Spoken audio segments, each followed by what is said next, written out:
Emily and her special cars.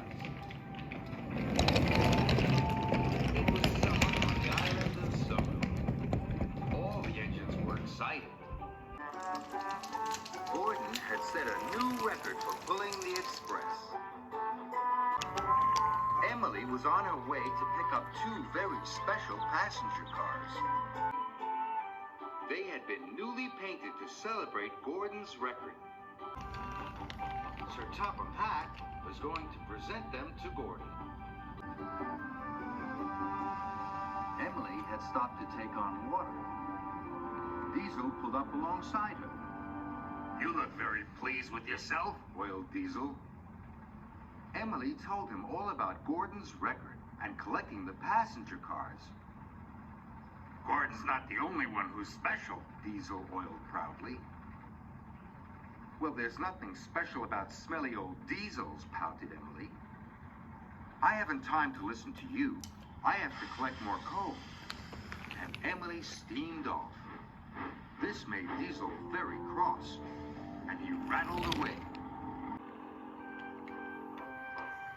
Later, Emily arrived at the yards. But Gordon's special cars weren't there. "Diesel has already collected them," puffed Thomas. "He said it was his job." "But that was my job," huffed Emily. "I'll have to find them. I mustn't be late for the presentation ceremony." Emily puffed quickly across the island. She was looking for Diesel and the special cars. Suddenly, Emily saw Diesel waiting at a signal. He was coupled up to Gordon's special passenger cars. "Why have you taken Gordon's cars?" she snapped sharply. "Because," Diesel began. "I haven't got time to listen to you," huffed Emily. "Give me those cars." "Not if you won't listen," groaned Diesel. Sped away.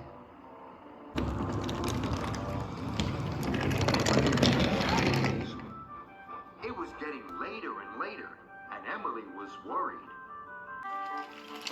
But as usual, Diesel was being devious. He knew all the tricks and many different tracks. Emily just couldn't catch him, and he made her look foolish. Emily steamed into Maithwaite Station. Sir Topham Hatt was there. "Where are Gordon's special cars?" he asked her. "Diesel took them, sir," huffed Emily. "We must find him at once," boomed Sir Topham Hatt. And he climbed aboard Emily.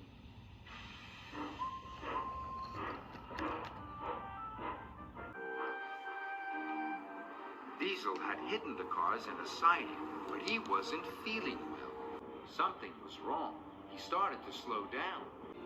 Up ahead, Diesel saw Emily with Sir Topham Hatt. "Now I'm in trouble," he moaned. "Diesel," said Sir Topham Hatt sternly, "where are Gordon's special cars?" "They're in a siding, sir," said Diesel quietly. "Take Emily there at once," ordered Sir Topham Hatt crossly. "Yes, sir," oiled Diesel. Diesel showed Emily the cars in the siding. Emily could see black smoke coming from Diesel's engine. "What's wrong with your engine?" asked Emily.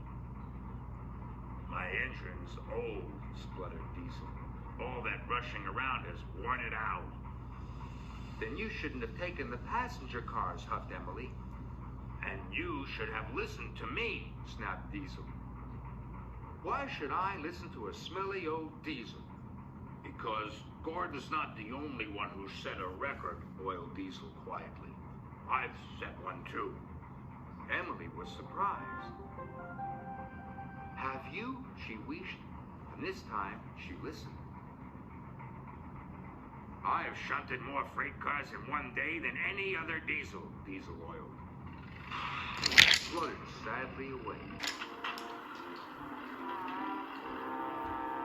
"Oh, dear," said Emily sadly. Diesel is just as special as Gordon. Emily raced to Napa with Gordon's special cars. Now, she wanted Diesel to feel special too. As she puffed into Knapford Station, Emily had an idea. She told Sir Topham Hatt all about Diesel's record and about her idea to make Diesel feel special.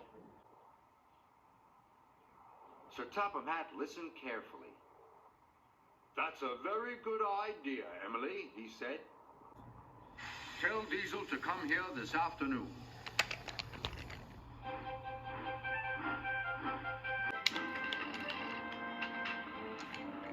Emily found Diesel.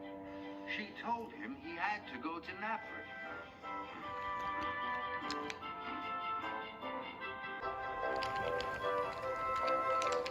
Then Emily raced off to collect Diesel's surprise. Later at Knapford Station, Sir Topham Hatt presented Gordon with his special cars. "Don't my passenger cars look splendid?" puffed Gordon proudly. Everyone agreed. Just then, Emily puffed into the station. "And this new Diesel motor is for you, Diesel," chuffed Emily. Diesel was surprised. "Whoa! I'm sorry I didn't listen," said Emily. "Now I know that Diesels and Steamies are both special." Everyone cheered for Gordon and Diesel.